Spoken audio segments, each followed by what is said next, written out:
French, je constate. Who knows French, by the way? I'm just talking to myself. Okay. So constative is essentially descriptive. I'm going shopping. Okay, whatever. I'm doing this, I'm doing that, or this and that. Performative is when an utterance coincides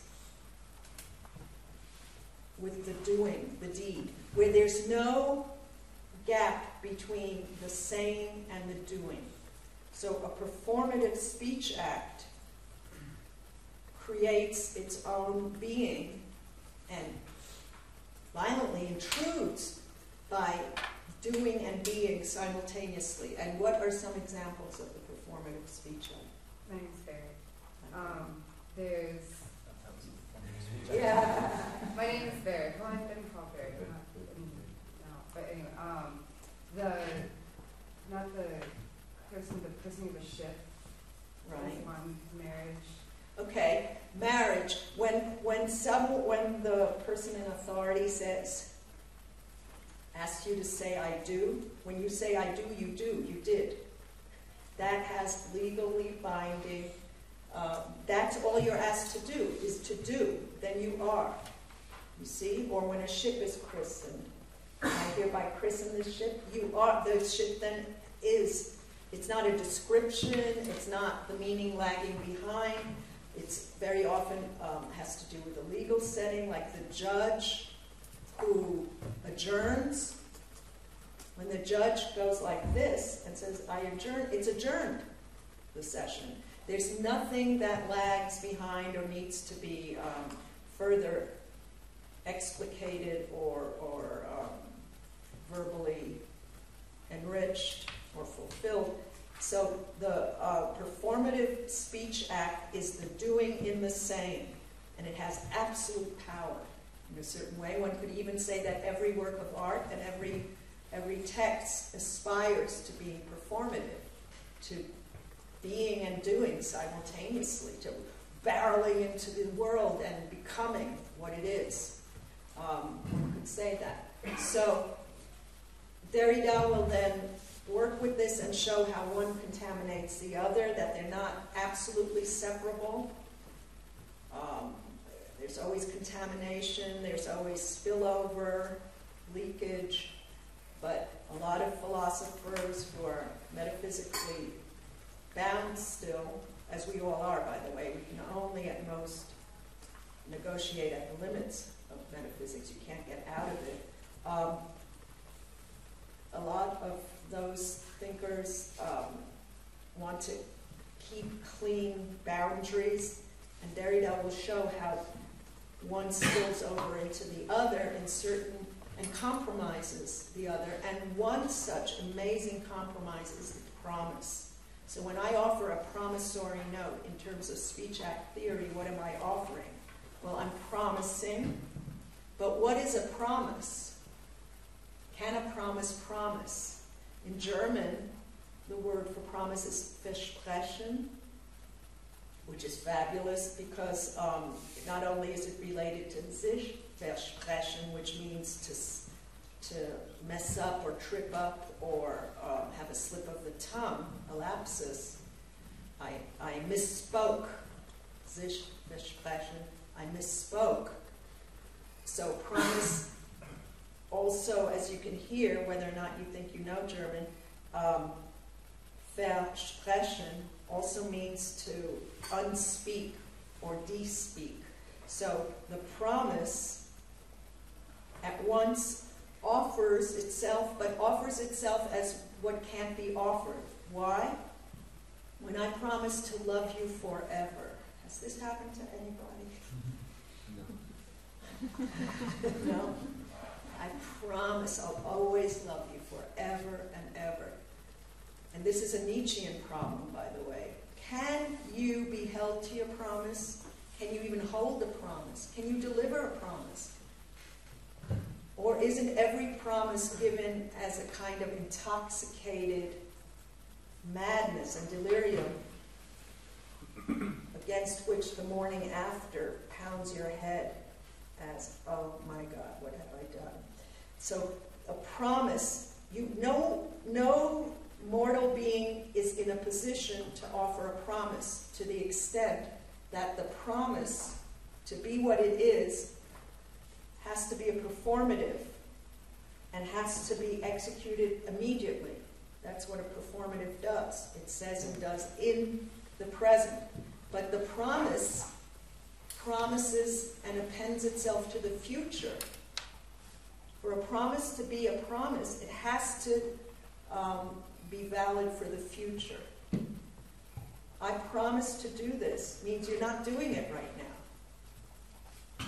So there's always an implicit and written in irony and delegitimation in a promise. I promise I'll do this for you. Uh-huh.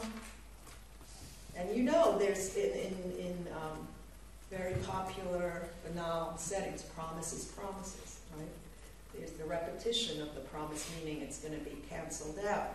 So, when I offer a promissory note, I mean it. I really want it to perform itself. But I also know, being educated by these mentors and teachers and educating you also, that it's very hard and logically impossible to keep a promise because of its temporal conflict, right? In terms of also fundamentally the Speech Act theory. The promise crashes against the walls of its possible becoming. The promise asks you to credit the future. But if it's a promise, it should happen right now. I promise is I swear. So when you swear, when you commit yourself with really legal, contractual oomph and punch, it's for now and forever, you know. Well, the contract is not forever. That's why we have to sign it. But that's what Benjamin brings in. And what is a peace treaty? That's eventually what we're moving toward with the contract. But in the moment, just let us understand that I offered a promissory note, and I'm not in a position to do so because of the nature of language and time and the temporal constrictions on the act of promising. Nonetheless, every time we open our mouths, we are promising the other something. It's what we do, and we cannot not do it. Yeah, the whole thing, I think, don't you, would just fall apart without this form of prolepsis. I mean, Simo talked about all kinds of things like promises as literally throwing into the future these forms that could be infilled. And without this very essential gesture, everything would fall to pieces. We need the promise of the second coming, the promise of this. Everything, let me just be hyperbolic, depends on the promise of the promise. But the promise being a promise, like saying, this is a promising young artist. It means it might not happen, it might not be fulfillable.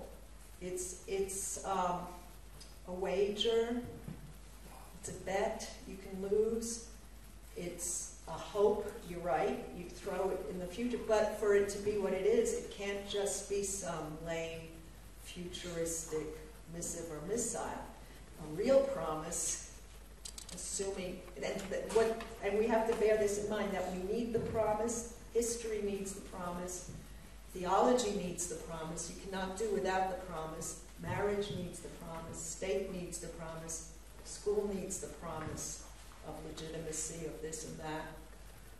But the promise cannot be legitimately made to carry the burden of its own promise. So a promise can only promise itself and versprechen, so misspeak itself, misrepresent itself. At the same time, I'm not saying that it's simply discardable. No, it's very powerful and needed.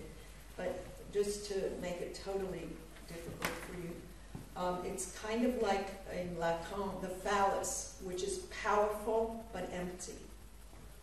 It's powerful, but it's empty. And so when you feel something's missing, that's a very existential let's say, snapshot. A quick, confused question. You mentioned religion, and going to religion is the promise of the coming of the Messiah, and Messianic time, therefore, an attempt at fulfilling this promise. And is this fulfillment, therefore, some sort of infinite, does it have an eternal and infinite quality to it that allows its fulfillment? You're not confused. Maybe the Messianic horizon is essentially confusing, but in a way that we can't just discard or belittle any of these terms. This is very important, what you were pointing to, so let's bear that in mind. Anything else before we break? There were some questions. Do you understand the stakes and what we're working with here? Can we not see marriage and the things you mentioned as precisely a means of ridding ourselves of promise? This would be the takes care of a lot of anxiety, a lot of this objectification allows one to rid oneself of the interior problem of the promise. Well, we would have to travel through the velocities of Kierkegaard to respond to this important question. But that would, I'm sure that marriage is, let's say, a way of trying to work through the problem, the crisis of promising. But I wouldn't suppose that those who have undergone that procedure are lacking in anxiety. I've seen some very anxious married folks, you know. But that is certainly, as a ritual, as a state-stamped, religious stamp, and sanctioned behavior, something that must address a kind of dread or anxiety and must try to regulate promising in a certain way and make it, let's say, come down, dial it down to the notch of a contractual agreement. I mean, contracts also calm and reassure. Otherwise, you might be in the radically open space of a psychosis. You know? Contracts tell what's yes, what's no. They disambiguate the space as well. And as Benjamin and Derrida and others have pointed out, if I say contract, that's even less terrorizing than as if I assumed that there was something natural and binding, well, without. You see, the contract allows also for a pulling back. It's a non-natural, conventional object. It's a text. It can be rewritten and rearranged, reformatted. So that's a problem, as I suggested before our break, when we think about the peace treaty. Peace treaty is always provisional because it can be broken. So what violates the contract? You're absolutely right to have us consider that. What kind of violation is the contract capacious enough to include in itself? Or fine print, or how do you get screwed by a contract, and so on and so forth. So let us consider these aspects. I just wanted to point out to you how burdened or encumbered or enriched and enhanced by contractual agreements we all are. That there's nothing natural about our being here, and now we will move to the mountains momentarily, and that all sorts of determined, predetermined, overdetermined decisions have been met in order for us to even begin to speak to each other. We haven't talked about academic architecture, space, what a campus usually semiotically signifies, and it's grounded usually by a phallic time teller, as in Berkeley and other campuses. The campus is very often centered by an obelisk or phallus, around which there are the organizations of neoclassical architecture and pillars of knowledge. And all of this is beaming information about where you are. So today's topic is where are we? And also that we are here in a Heideggerian inflection. Let us remember that we are here. We are here with each other to talk to each other and to learn from each other. Sorry, I don't mean to constantly take the floor, but... Yes, you do, and you're welcome to. It wasn't my intention, I was just going to sit, but I got thinking... That's interesting. What is it to have an intention, to form an intention, and to violate one's contract with oneself? I'm a very conflicted person.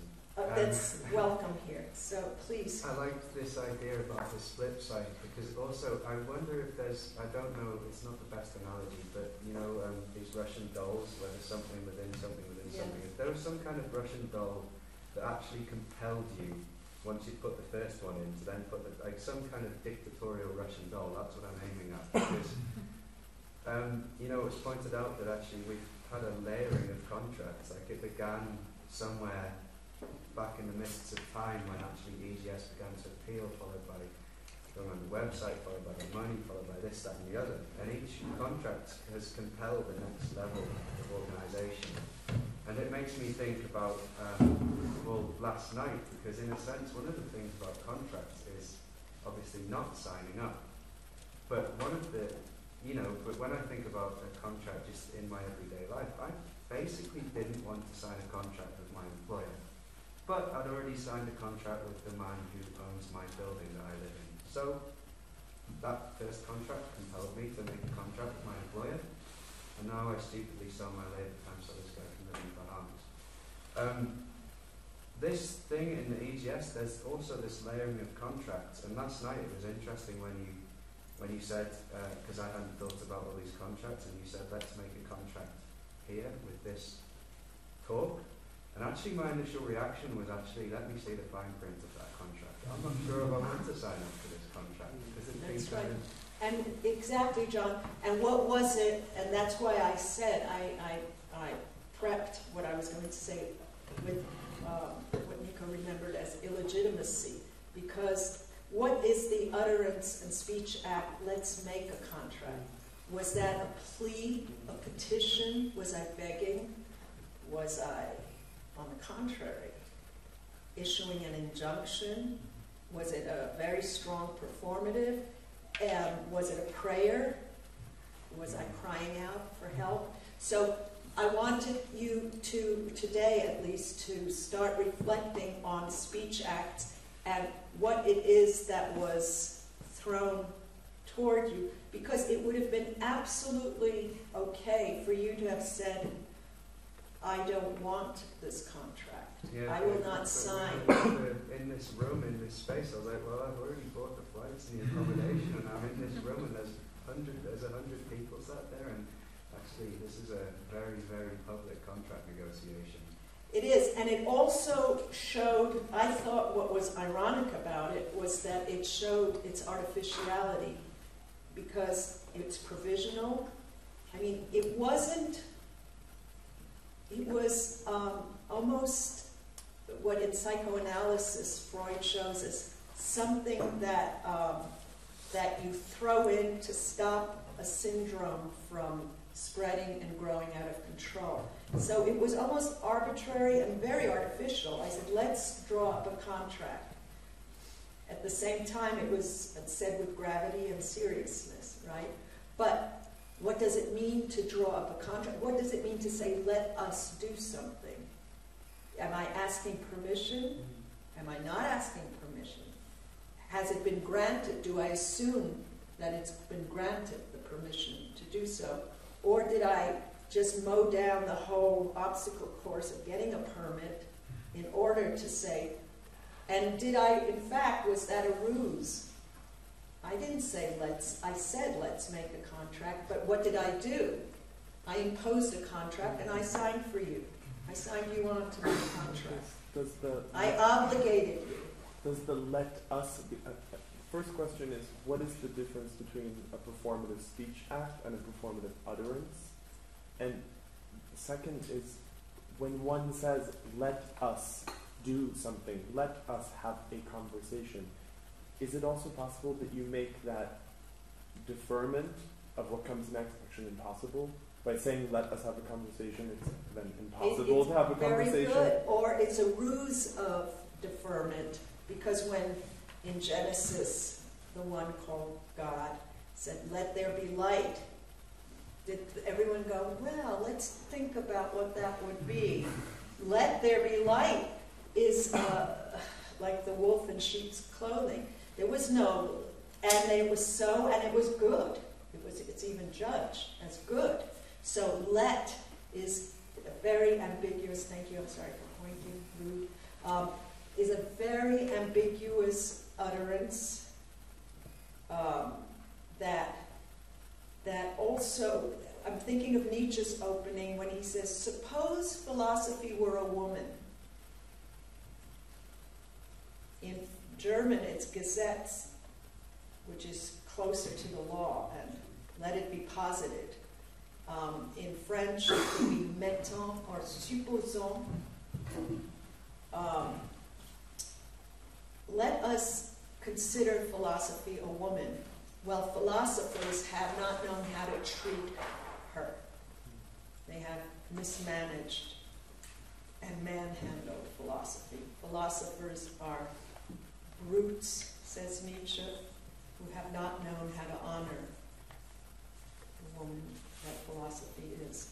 So this is a great moment. I haven't seen it written about, but the absolute ambiguity and power play that let us, because that was perhaps, as you were suggesting, a false conciliatory thing. Let us do this.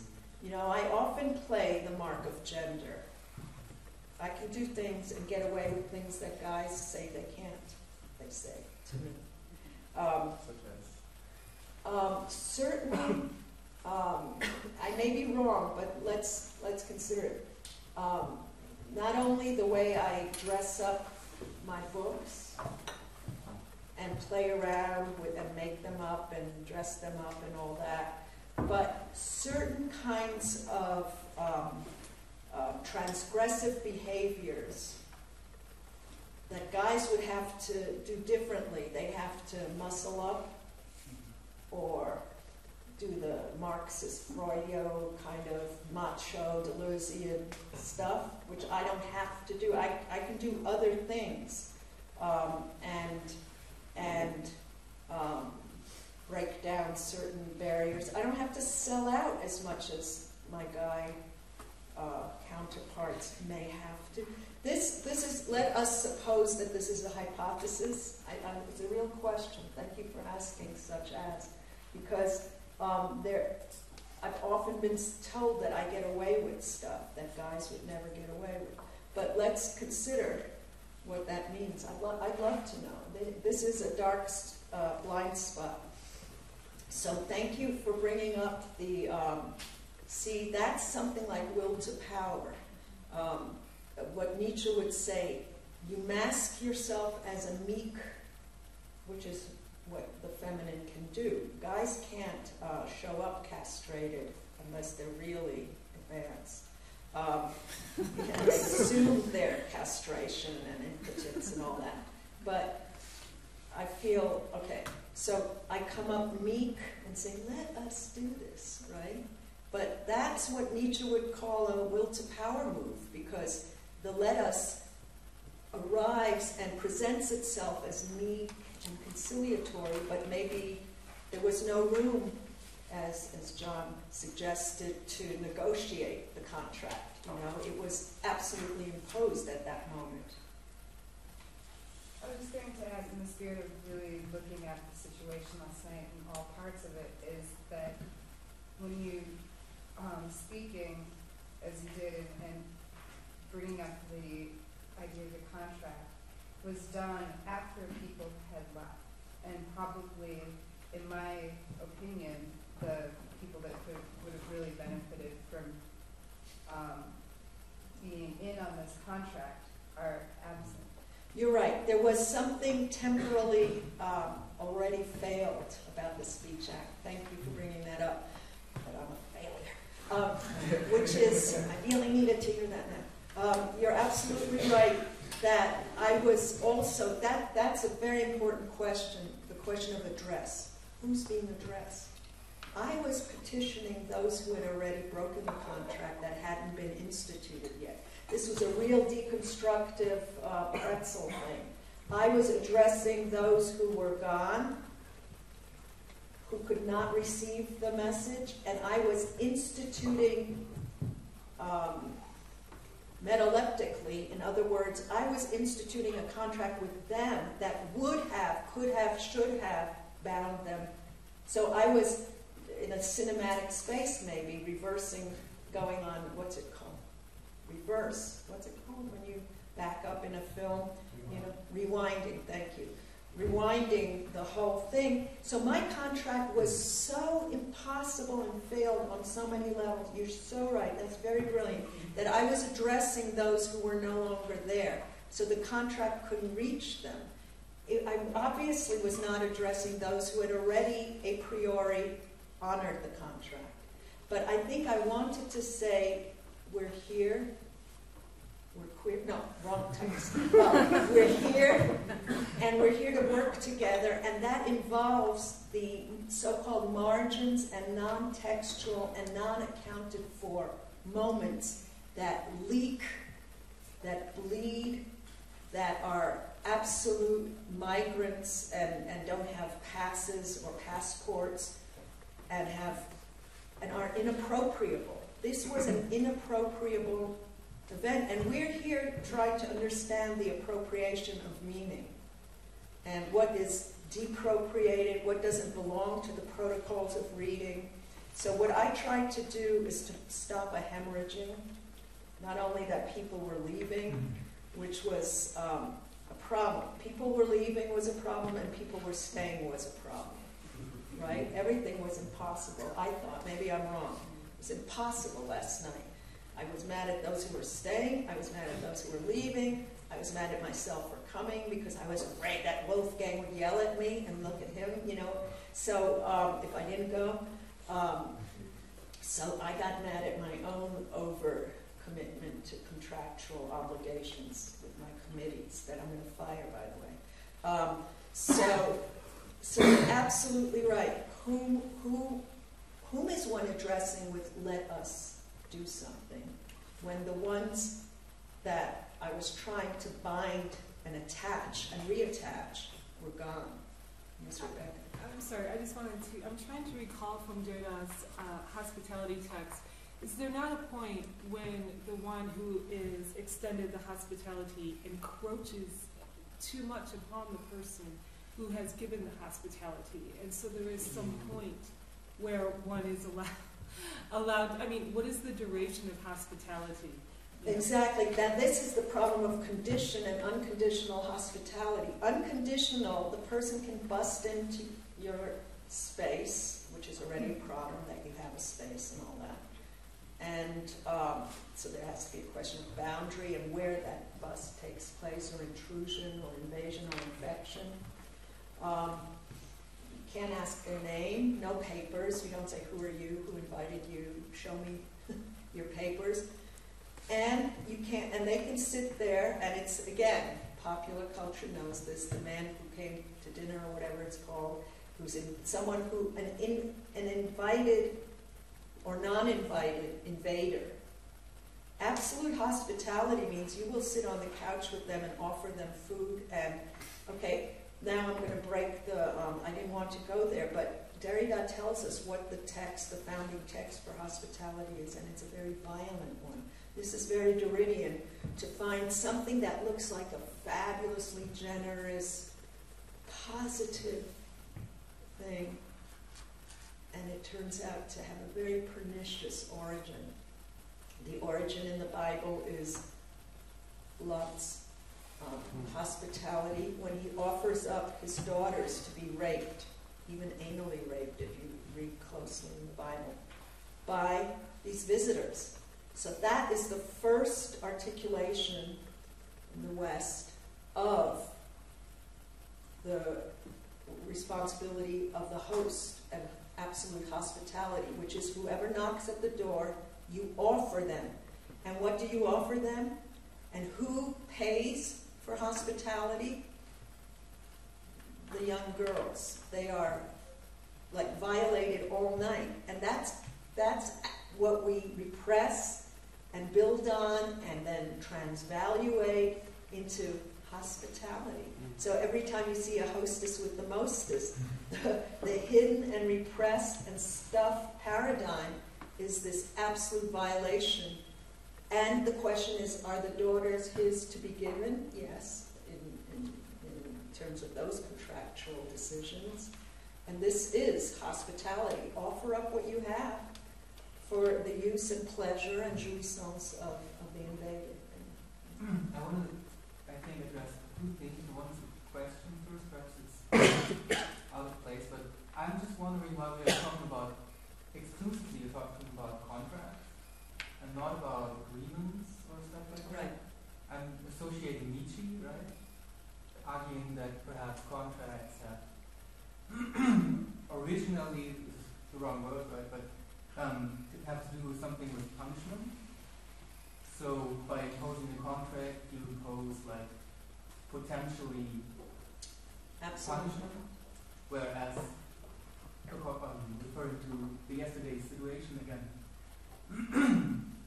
I have the feeling that there was an agreement that was broken and was tried to be supplemented by a contract because the agreement wasn't sufficient. Very nice. So this is one thing I wanted to address. I have no dispute with that. I think it's very necessary and refined and a good articulation, which is that the contract, in a Nietzschean sense, was like an emergency supply of meaning where agreement had been broken. The contract came in as a kind of dressing of the wound of agreement, which had proven to be too fragile. So you're right, and it was no doubt a punitive, let's say, it had a punitive motor somewhere. Yeah, that's very interesting, right? Because the contract was itself articulated as a punishment. Very nice. Right. So you didn't agree to contract, so you didn't agree, you didn't maintain the agreement, so now you need a contract. Obviously, we can't do it without contract. So here contract. But the question remains, whom was I addressing? And in this negotiation, was it a contract actually offered to both?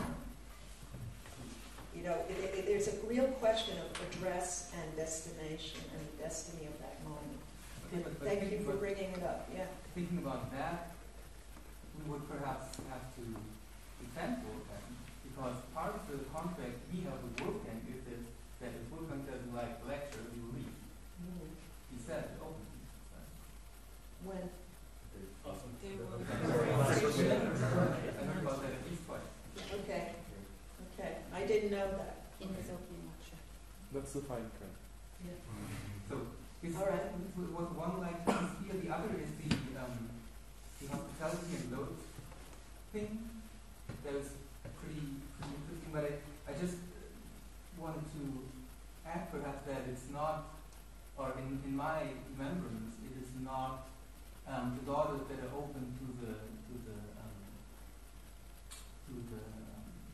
the angels actually that are arriving at Will's house, but the girls are exchanged. Yeah, girls exchange the angels, and they're given to the people outside. So what is actually offered to the occupants is safety, right? Well, that's the question of what is offered and what constitutes safety and enjoyment. And you're absolutely right that we need to read it very closely. But there is the version of the violation of the daughters. Are you disputing that? No, Oh, okay. not. The Okay. question is just who is violating whom? Exactly. No, you're absolutely right. And that's the question, and I very much appreciate the way you brought forth the question, that we're going to ask, and this was very good teamwork, because who's being addressed, or what is being addressed, who is violated, who's violating. We want to not water that down, but get very rigorous about the difficulties of these determinations. And yet, this would be what is at the origin of something that has been upgraded and understood as kindness, as a Christian type of charitable, let's say, or Muslim hospitality is legendary. I was at a friend's house from Arabia, as she calls it, and I said, "Oh, you have one of those new televisions. That's great." Before you knew it, her brothers were carrying it into the trunk of my car. I said, no, I didn't.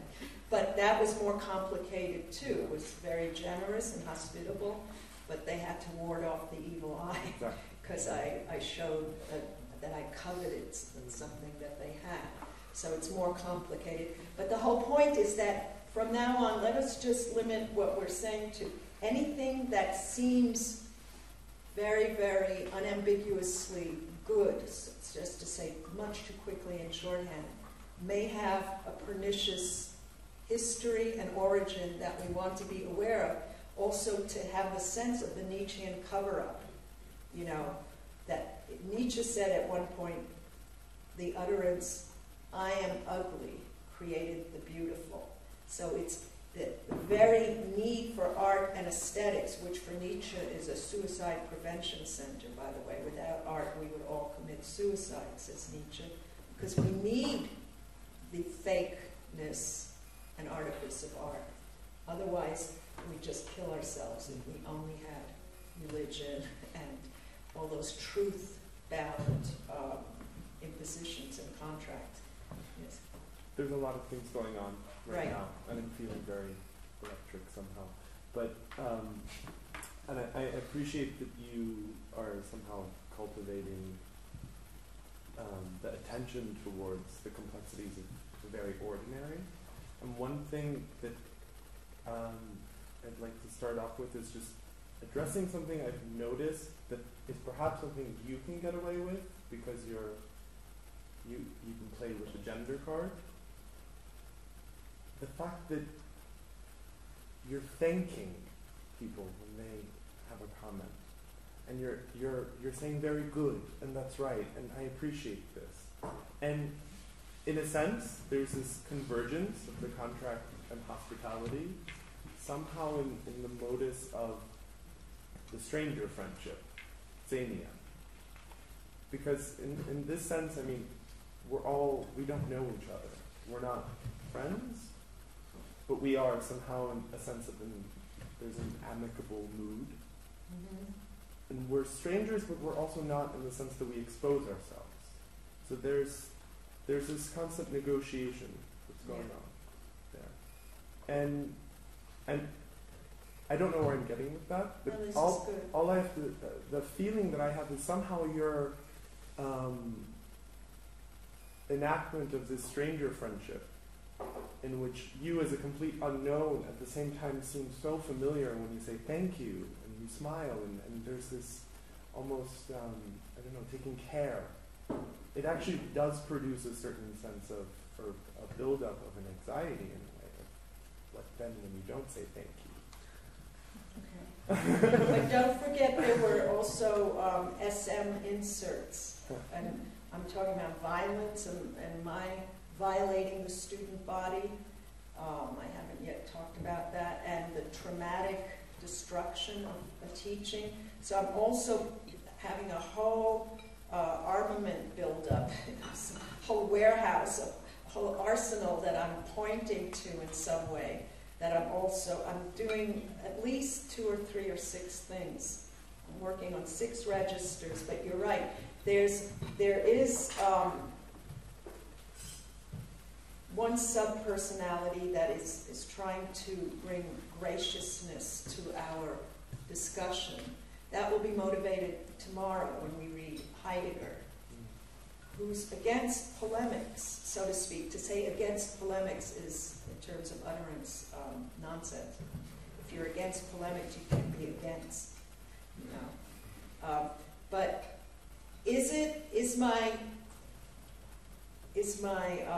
I'm wondering, because you're bringing something you're foregrounding something I wasn't aware of. Does it seem fake, the friendliness? Am I like, I observe cats when they're looking at mice. They're very calm. I mean, their paws are like this. They're not the way we, other creatures, are when we're ready for hostility, like this. They're just very calm, and then there's something happens.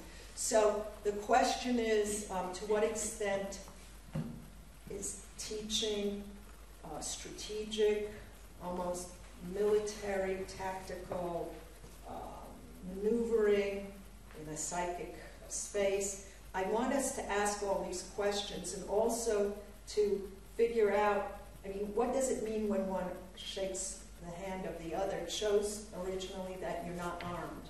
When you put out your hand, it's to show you don't have an arm.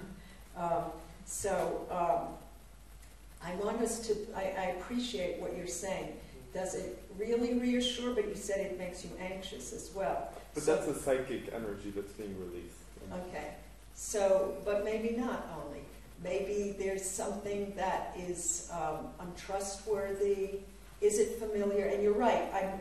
I'm reinscribing in this space of our encounter all the readings that I've traversed and that have traversed me, which is right now Derrida on friendship. And are we friends? Can we be friends? Can there be, can anyone be friends? And that we should discuss too. Oh, my friends, there is no friend. Or, oh, my friend, there are no friends. So, the address, oh, my friends, there are no friends. There is no friend. So, let us also think of the impossibility, the abyss of relations over which we're trying to clear, as Nietzsche would say. We're trying to clear a lot of abysses here. So let me move us to another space, but we will save and retain this very excellent, well, today was a kind of admissions policy day where I'm doing placement tests. I'm trying to figure out, taking samples, intellectual DNA samples, to see, I am strategically scanning to see how to proceed. I have a few trajectories in mind, but I never like to prepare without knowing you a little bit and having a sense of where we should go. So I am gathering information today. Therefore, I will ask you momentarily I'd like to hear some stuff from you. Now, I'll be moving in and out of zones of intensity, and so you'll see me fuel up conceptually, then back off. I will back off and strategically beat a retreat, and then go back. So there's going to be different registers and levels in the cartography of our explorations that involve what you were calling the ordinary, which is never only ordinary. The ordinary, that, like as with local TV, is very uncanny. The close-ups are really monstrous sometimes. Tomorrow I will talk about retreat and retrait and entfernement, Heideggerian and French thought of what it means to retreat and withdraw from the very space that you're exploring. Because I want us to consider different levels of engagement and Heidegger's thought on proximity and distance, which is very important. In other words, thinking occurs when the thing that we think about withdraws from us, not when it's up in your face or so-called present. It's in withdrawal that traces are left, and there's the residue of withdrawal that invites thought and thinking. I will make that clearer. So I want us to always be commenting, as you just did, and I really appreciate it, on what we're doing, and the objects of reflection, and where adjustments or questions need to be raised.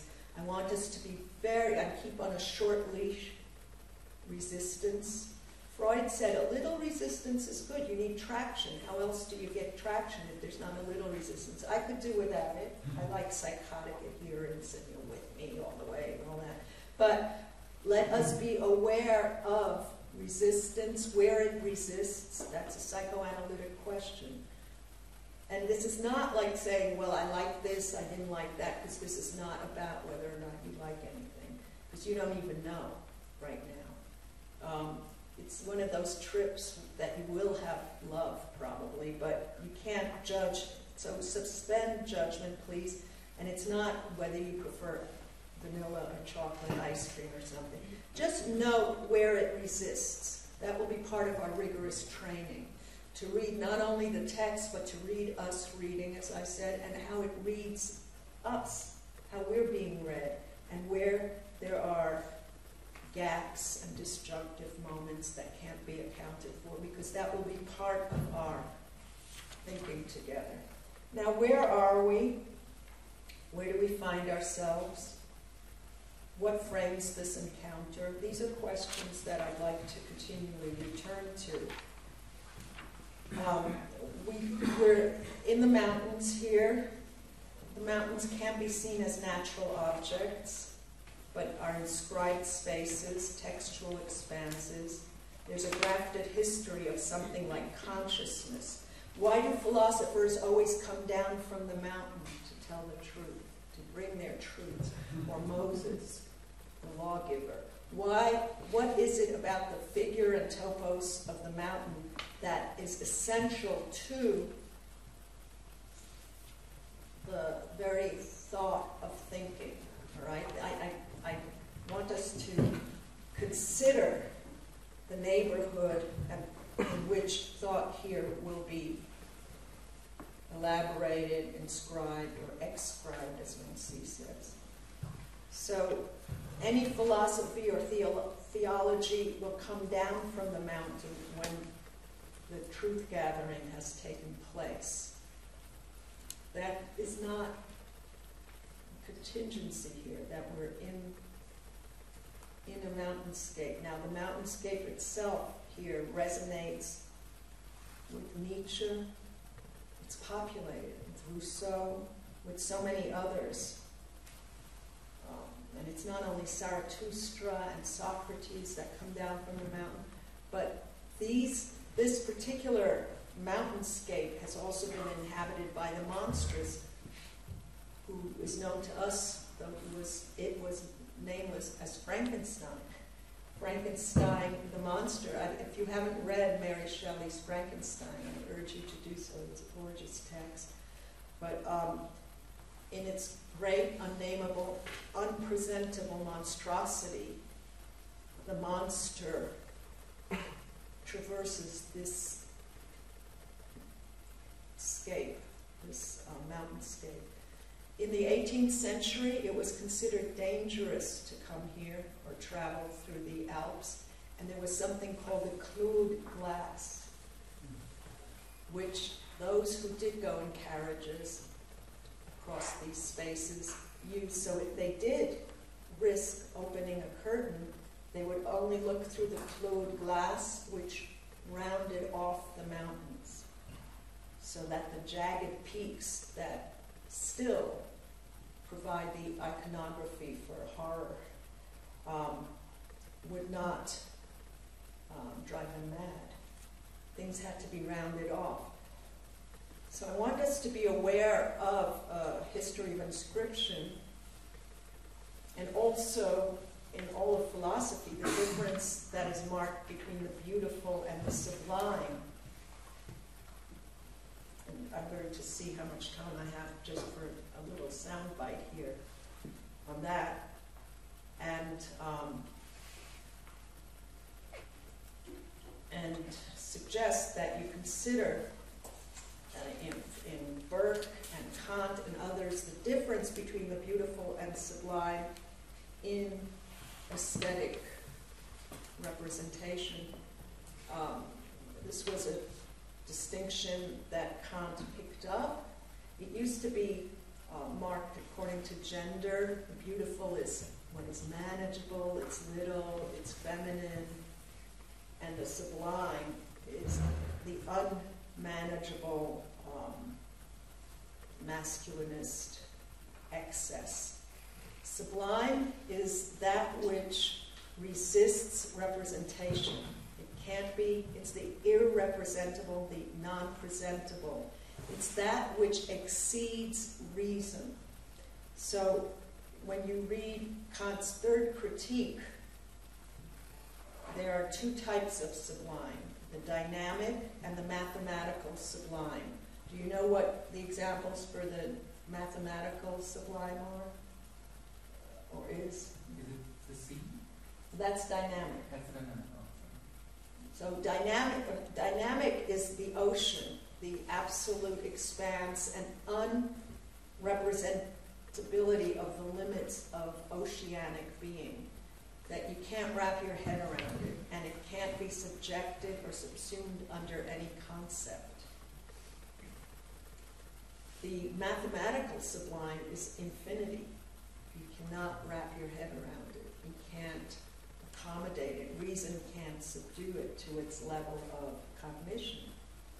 So after Kant, such thinkers as Schiller and others think that Kant backed off from the radicality of his insight, because Kant did a repair job.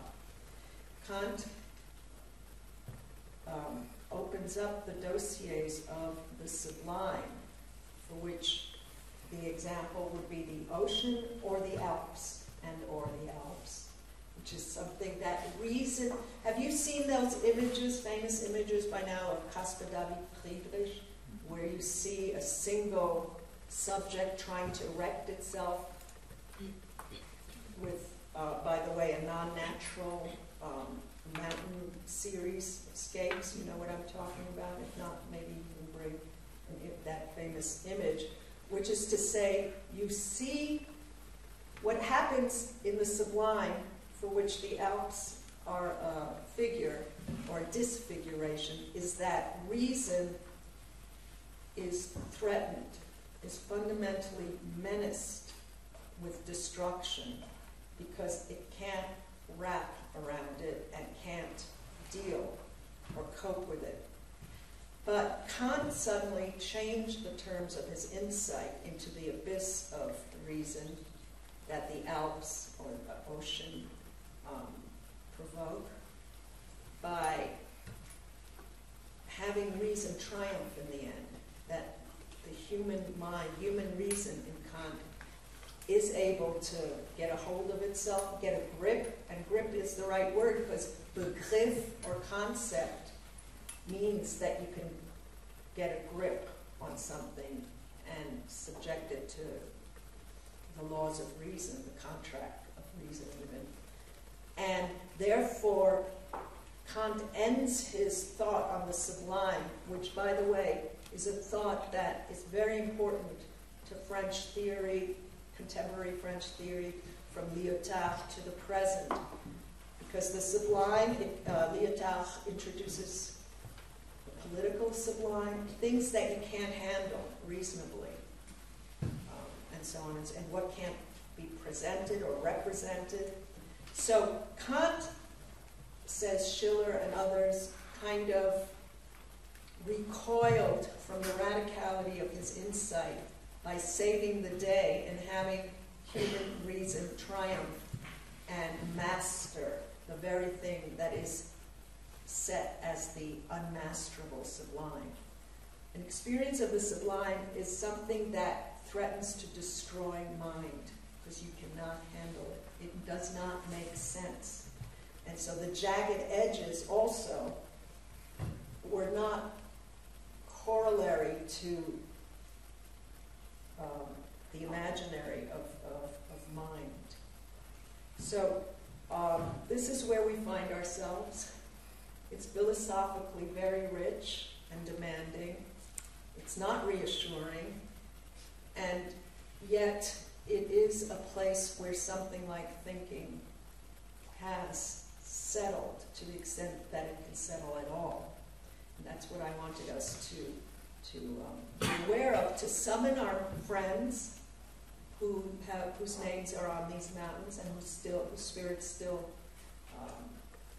roam and speak to us from these mountaintops, and also to understand that these very mountains are we're in the Alpine Sublime right now, were summoned by philosophy to mark a limit of reason and a limit of human understanding. And not only that, but as a terroristic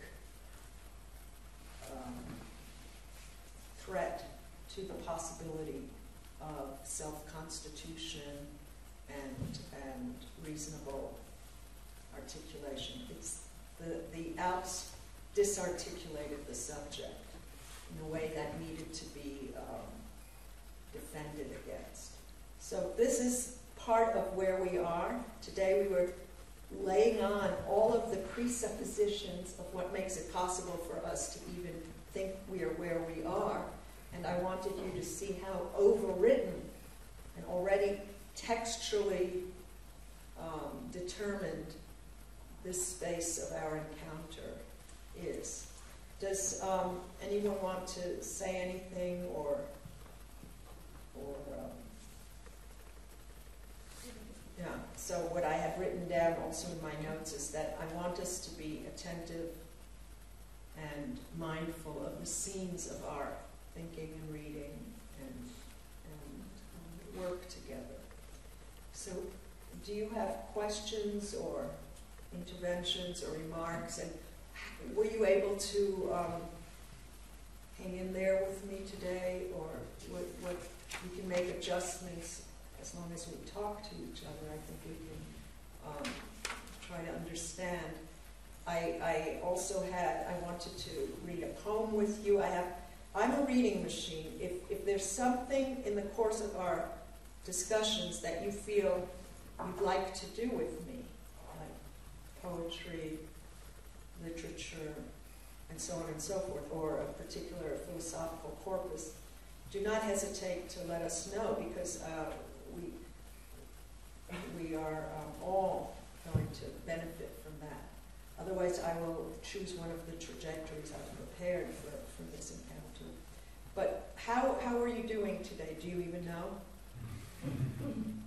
Yes. I have one question, going back to the notion of withdrawal, and I'm just looking back over my notes, and I can't really recall how that was connected to the other things that you were saying. So what I have, as just before, was the idea of a recognition of ugliness as the beginning of beauty, and then a sort of Nietzsche's notion of art, and I just can't remember what the connection was. So thank you, and I do urge you to go over your notes, because we are building this work together, and this encounter is also a textual one, and requires your brilliance and input and active engagement. So I was describing something like a method that I'm going to avail myself of, and it involves being prompted by Heideggerian considerations of proximity and distance, with the understanding that things call upon us as they withdraw.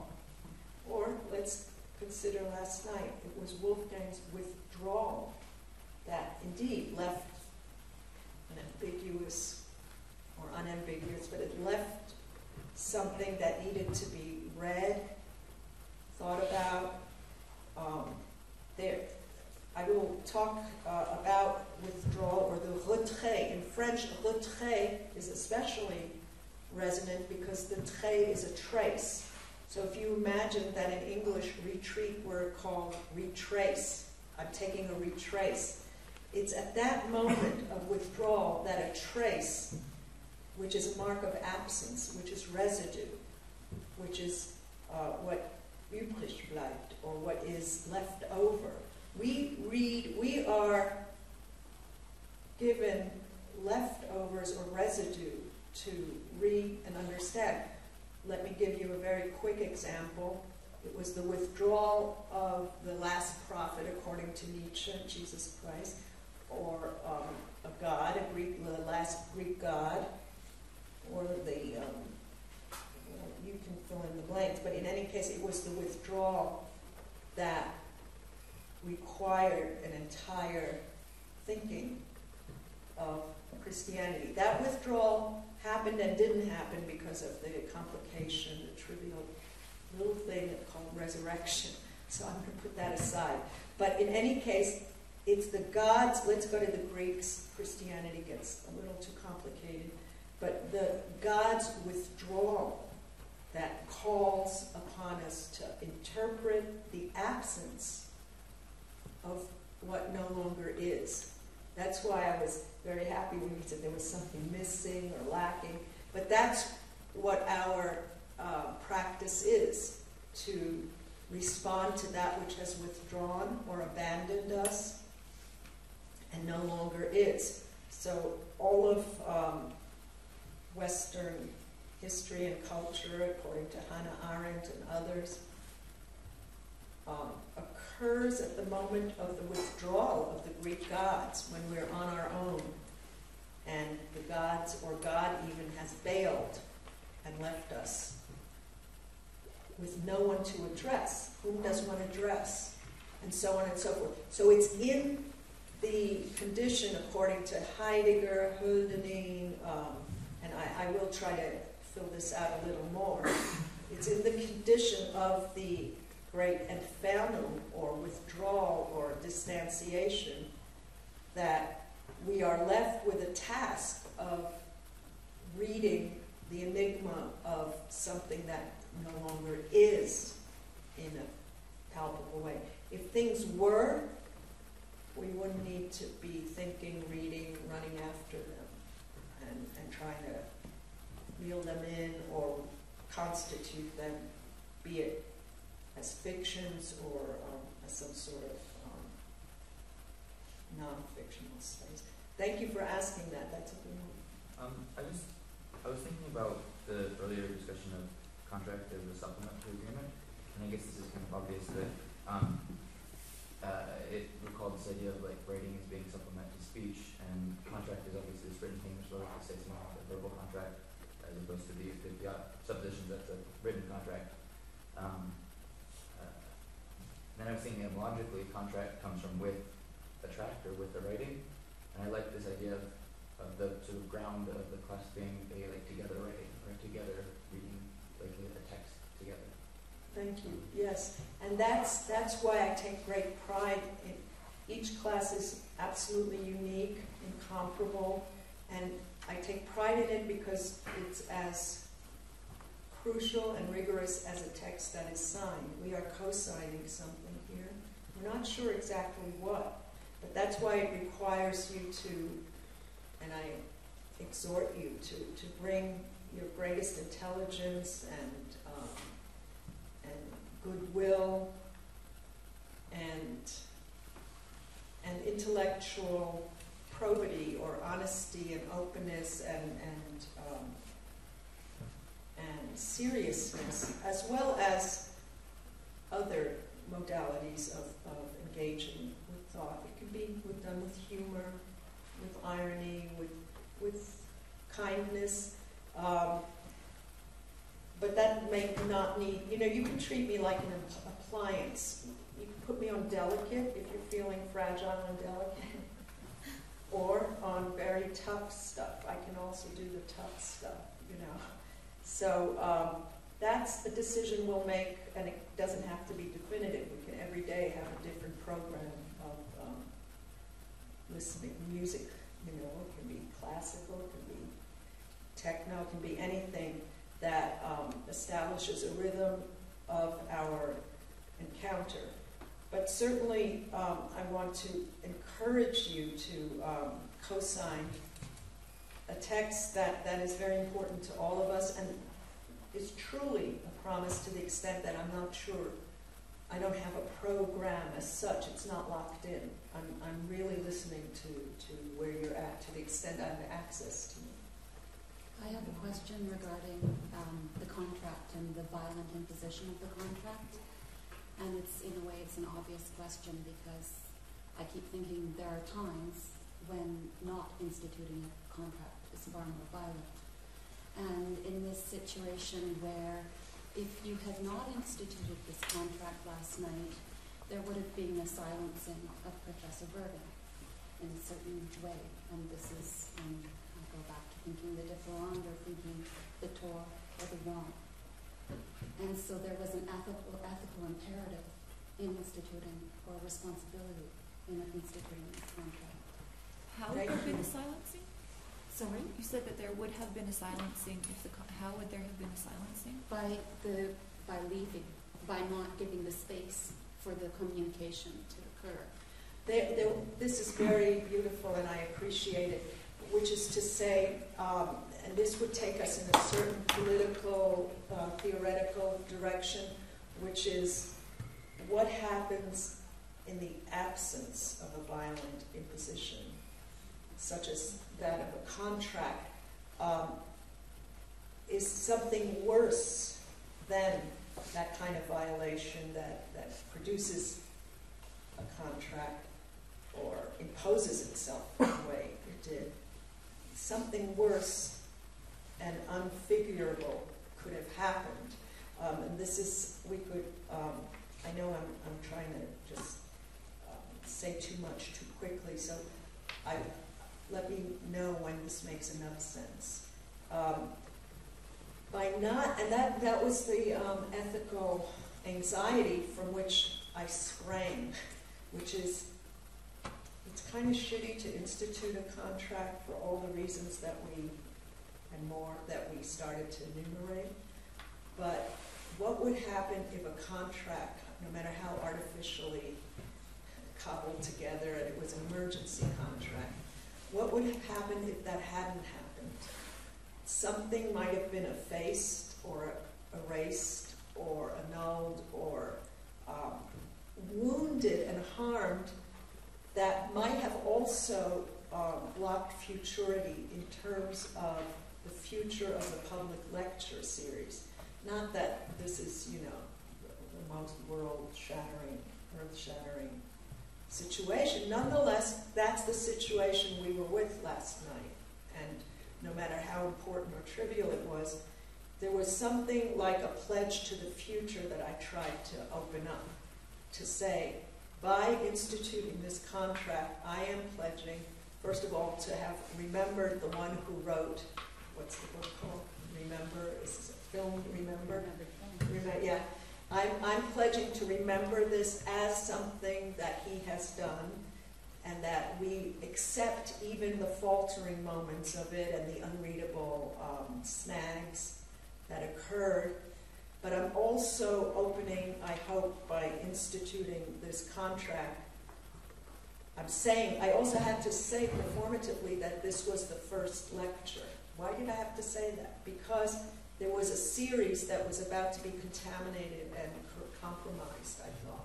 That there was going to be a contaminative domino effect. That everyone who got up to speak would be subjected to the threat, which they always are, of possibly being annihilated.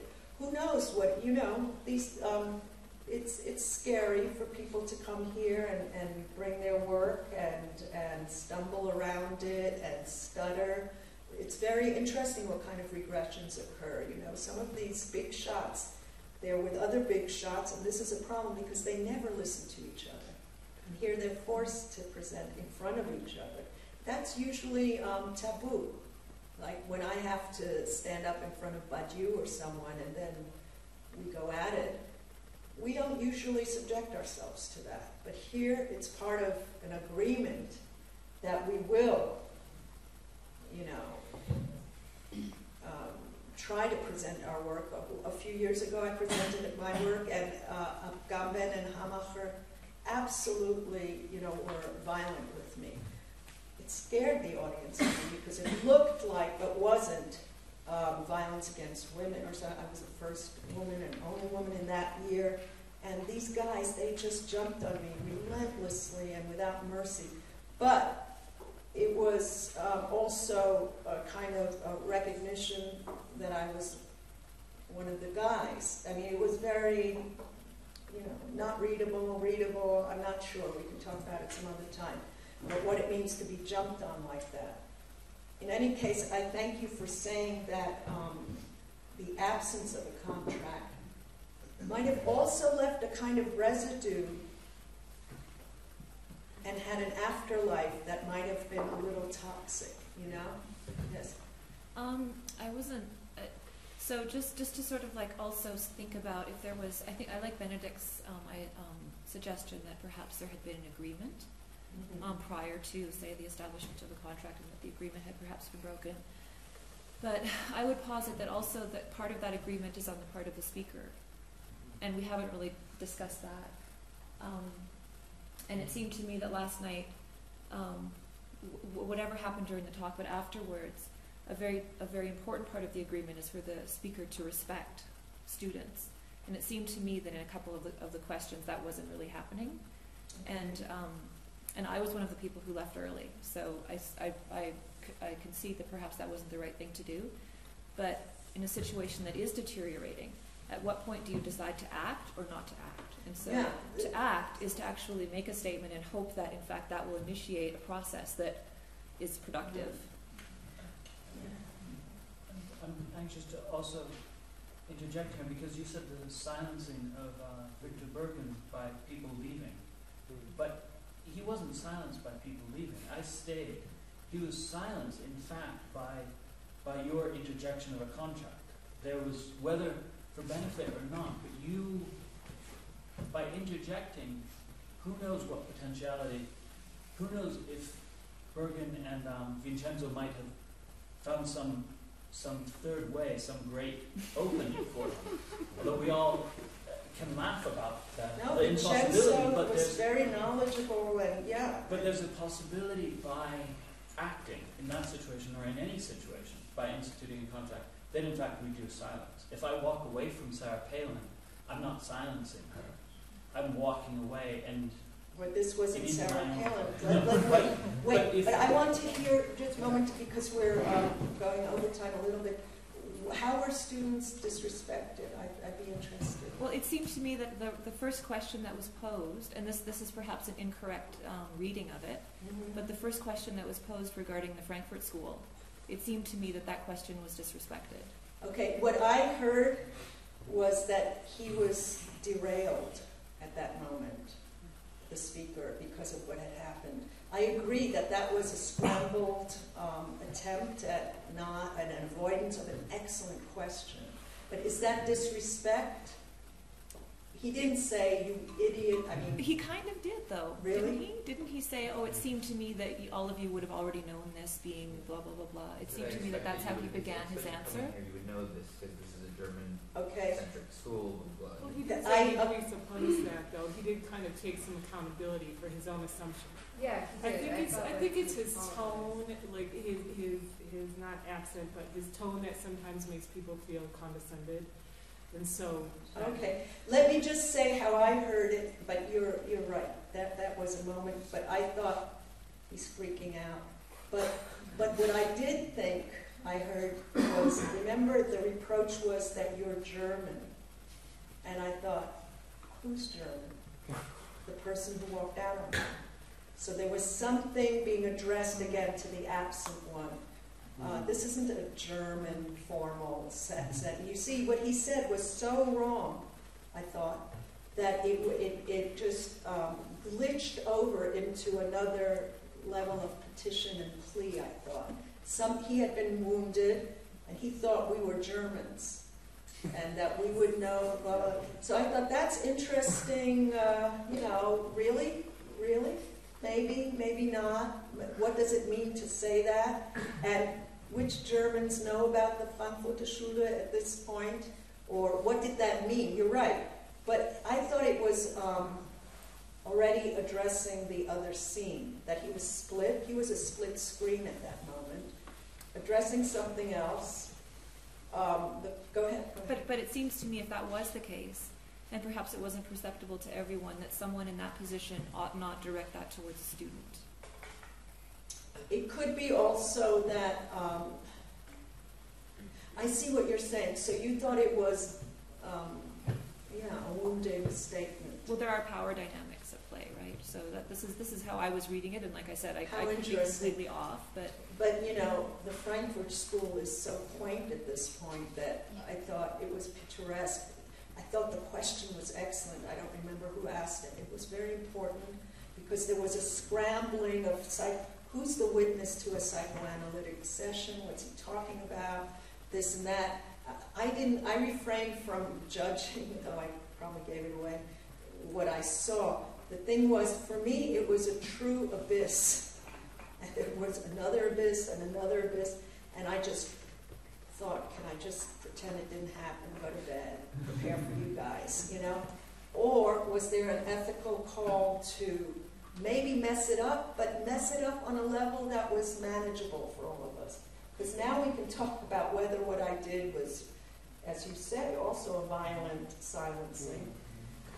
But wasn't that throwing a bridge, a span, however fragile, over a real abyss, so that we could at least start symbolizing what was said? Because there were lots of abysses, I thought. Yes. I'm wondering, maybe this is going too far, but in regards to the withdrawal, correct me if I'm wrong, but isn't entfernen in German also to eject something?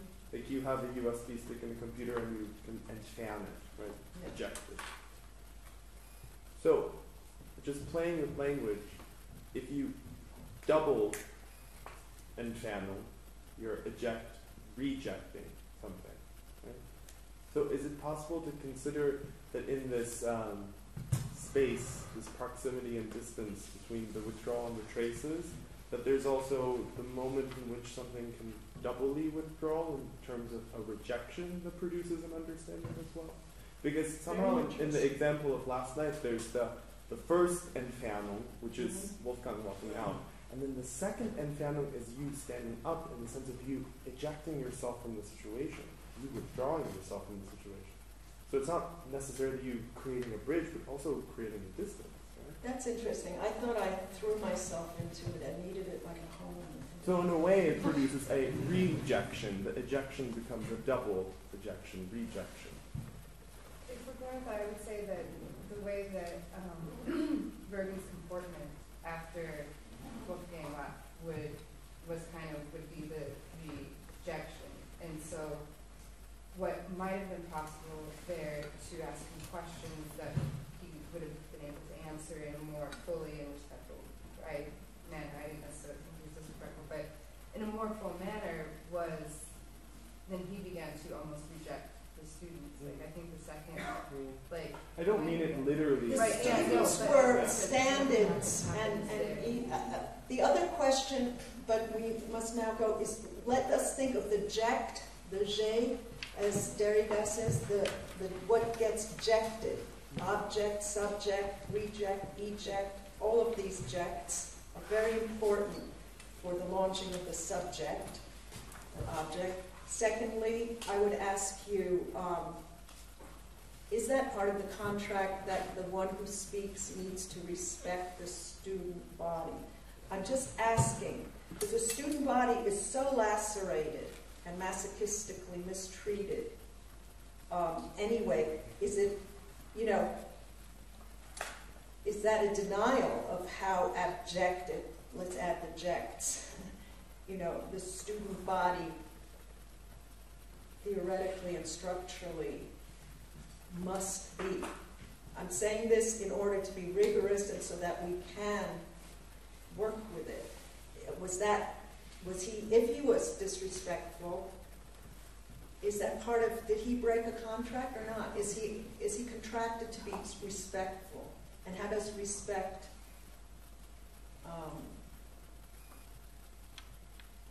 let's just think of all of these very important, and let's say he had been guilty of disrespect. What's the noble response? To sit there and take it and or to get up. It's not Sarah Palin. Because I was the one who asked the question. So actually, as soon as I started to answer, I kind of became indifferent to what he was saying because I just wanted to know. Because I'm very critical of the whole movie industry, and besides the question wasn't my question. I mean, I have friends in Iran who are very they make fun of people like Kiarostami, it's the whole political thing that, among all these people in Iran, this guy has become the symbol of Iran. Right. It's very ironic, very revealing, and also revealing about the whole movie industry in a sense anyway. But yeah, I was asking him the question because I wanted to know what would be the reaction of the movie director, Fingers or something. But then the way he started to answer, I was like, say whatever you want, I don't care. You turned off. Yeah, Okay. because I was like, because if I would have to answer him or to reply something, I think I should have just made some very harsh criticism of movie, like the whole film thing, basically. Which is why I didn't say anything with him, because I was totally indifferent to the position. Because I'm indifferent. It's not that I hate movie or I hate film.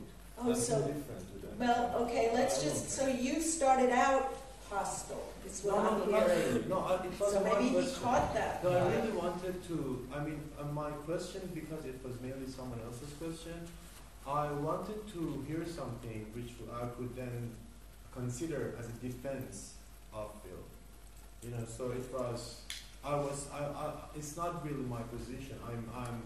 That's weird, and we'll talk about that you were ventriloquating someone else's question. It wasn't you. You weren't there. You were hostile. You should defend. But it was You actually kept quiet now. You would have been the hero of this whole scene. But who knows what he received? Maybe he felt, okay, I was just fucked over by the director. Now this guy is asking me a hostile question. Maybe. No, but it wasn't. If my friend had asked a question, it would have been very hostile. But like what I said, it wasn't hostile. It wasn't hostile on my behalf because I was trying to. No, you're really getting in it deeper. No, it should be granted as a defense. My friend was hostile, but I'm not. I'm not, yeah, but they are really hostile. Okay. They're really So, which is 200 pages of theoretical ridiculing of movie industry, which is okay. very interesting. Let me thank everyone for this very rich and emotionally charged thing that shows us, if anything. Well, I was a hostile.